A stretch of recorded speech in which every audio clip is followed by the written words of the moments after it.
Good morning, students. This is your English class. Today we are going to do unit number 5 ants. अब ants का मतलब आपको पता ही होगा, चींटियों को हम ants बोलते हैं. Now let's begin with the chapter.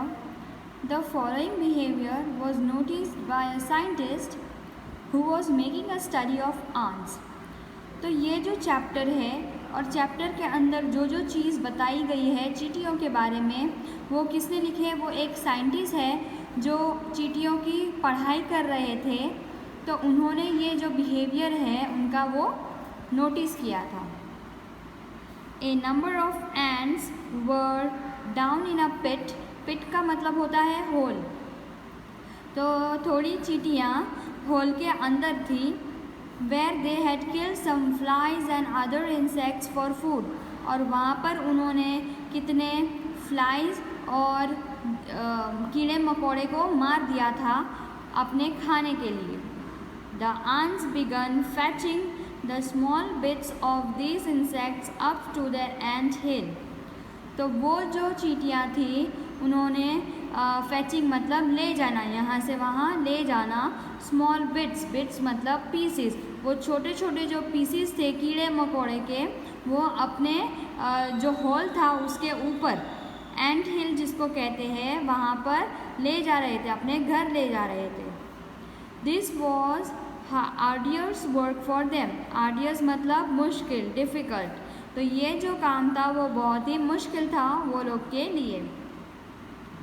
The sides of the pit were steep and considering the size of the ants, the loads they were carrying were very heavy.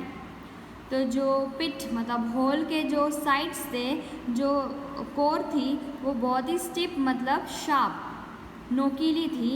और जैसे जैसे कि जो वहाँ पर ले जा रहे थे तो लोड था ले जाने का, वो जो वज़न था वो आंट से कई ज़्यादा भारी थी, आंट की साइज से भी ज़्यादा भारी था. It was as if a group of men were carrying a weight of 200 pounds each and climbing a cliff at the same time. तो ऐसा लग रहा था कि एक इंसान का जमावड़ा वहाँ पर है और वो एक एक करके 200 पाउंड्स 2 किलो वेट खुद उठा रहे हैं.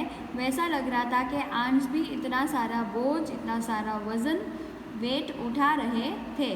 और climbing a cliff at the same time, और जो वहाँ पर रास्ता था वो रास्ता भी पार कर रहे थे.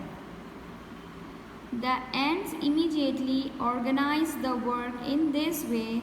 While some were carrying up the bits of insects, the other went in front and cleared away any sand or small stone that obstructed the way. तो ants चींटियों ने अब कैसा ऑर्गेनाइज किया, क्या किया कि थोड़ी चींटियाँ जो इंसेक्ट्स है कीड़े मकोड़े उठाने लगी, बाकी की थोड़ी चींटियाँ आगे चली गई कि आगे अगर कोई पत्थर आ जाता है या कोई कचरा आ जाता है रास्ते में तो उनको हटाने लगी और रास्ता साफ करने लगी, तो उनकी जो रास्ता है वो आसान हो जाए और रास्ते में कोई मुश्किल ना हो. At some points where it was difficult to get a foothold, these other ants would position themselves in such a way that the ants carrying the loads could easily climb over them. और ऐसा कोई रास्ता आ जाता था जहाँ पर बीच में बड़ा सा पत्थर आ जाता था और वहाँ से निकलने का कोई ज़रिया ना था, उसको हटा नहीं सकते थे, तो दूसरी एंट्स क्या करती थी, वहाँ जाके खड़ी हो जाती थी और जो कीड़े मकोड़े ले जा रही वाली चींटियाँ हैं वो उनके ऊपर से क्लाइंब करती थी, मतलब उनके ऊपर से चली जाती थी. Near the top of the pit, however, there was a small part of the way which was completely. अब पिट मतलब मैंने बताया आपको होल होता है, और होल के ऊपर सबसे ऊपर होल के एक छोटा सा पार्ट था जो बहुत ही स्मूथ, एकदम स्मूथ था और स्टीप मतलब नोकीला. स्मूथ तो था लेकिन नोकीला था. Here there were no footholds, और यहाँ पर कोई ऐसे फुट होल्स भी नहीं थे जिससे वो क्लाइंब करके ऊपर चढ़ के जा सकते. The ants came up to this point and there progress stop. और ये पड़ाव पर आ गई चींटियाँ कि उनका जो प्रोग्रेस था, उनकी जो तरक्की थी वो रुक गई। It seemed that after all they have been defeated. और उनको ऐसा लगा कि अब हमें हार माननी पड़ेगी।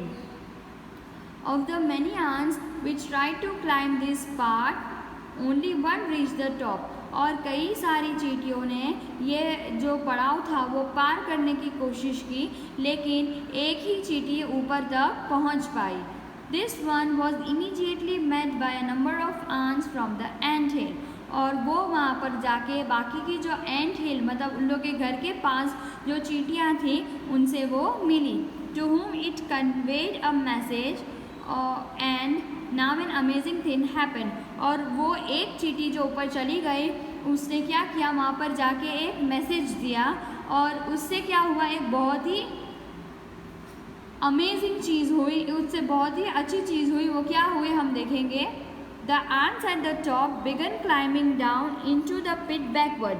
और अब जो ऊपर ants थी, जो चींटियाँ थी ऊपर हॉल के ऊपर, वो क्या कर रही थी, वो वापस आ रही थी, वो अब नीचे आ रही थी।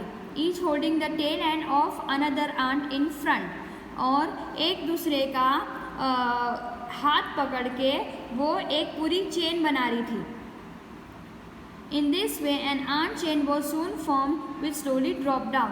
सब नीचे नहीं आ रहे थे, एक यहाँ पर था तो दूसरी यहाँ पर उनका हाथ पकड़ के, तीसरी यहाँ पर, फोर्थ यहाँ पर, फिफ्थ यहाँ पर, ऐसे पूरे ये चेन बना रहे थे। ओके। और धीरे धीरे वो जहाँ पर नोकीला रास्ता था वहाँ तक वो पहुँच गए, जहाँ पर बाकी जो चींटियाँ वो फंसी हुई है। When it reached the ants waiting with their loads, they easily climbed up the chain and came out of the top। अब वहाँ तक पहुँच गए तो वहाँ पे जो ants थे, जो चींटियाँ थी जो वेट कर रही थी अपने सर पर बोझ लेकर, वो उनके ऊपर से चढ़कर ऊपर पहुँच गए। Such behavior showing the adaptness of ants has been noticed and studied by many। और ये ऐसा बिहेवियर है जो ये दिखाता है कि आंट्स में कितनी मिलजुल कर रहने की ताकत होती है, और ये चीज़ बहुत सारे साइंटिस्ट ने नोटिस की है। Now science has discovered some things about ant life which seems to show that the intelligence of this tiny creature is very close to human intelligence। अब बहुत सारी खोजें हुई है, बहुत सारे मालूमात हासिल हुए हैं साइंटिस्ट को, वैज्ञानिक को, और उनको ये पता चला है कि जो ये टाइनी क्रिएचर सबसे छोटा जीव जंतु है जिसको हम चींटी बोलते हैं, तो उसकी जो इंटेलिजेंस होती है, उसका जो दिमाग होता है, वो इंसानों से बहुत ही मिलता जुलता होता है। Not all scientists concede to this view, but you may look at the sum of these facts and form your own opinion। सारे वैज्ञानिक इस पे बिलीव नहीं करते हैं, सारे साइंटिस्ट इस पे अमल नहीं करते हैं, लेकिन कुछ साइंटिस्ट ने ये बताया है, और आगे जो हम पढ़ेंगे उससे आपको पता चल जाएगा कि ये सही है या गलत, तो आप एक अपना नज़रिया बना सकते हो। These are ants that do farming। You may know that it was a big leap for human progress। और ऐसी ants भी है जो फार्मिंग करती है, जो खेती बाड़ी करती है, और आप इनको ये भी कह सकते हो कि ये इंसानों के लिए बहुत ही तरक्की वाली बात है। When man gave up being a full-time hunter and took to farming। जब जो इंसान थे वो शिकार करना छोड़ दिया और उन्होंने खेती बाड़ी करनी चालू कर दी, तो वहाँ पर आंट्स भी, चींटियाँ भी थे। Seemingly the umbrella ants of South Africa have taken the same step in their small way।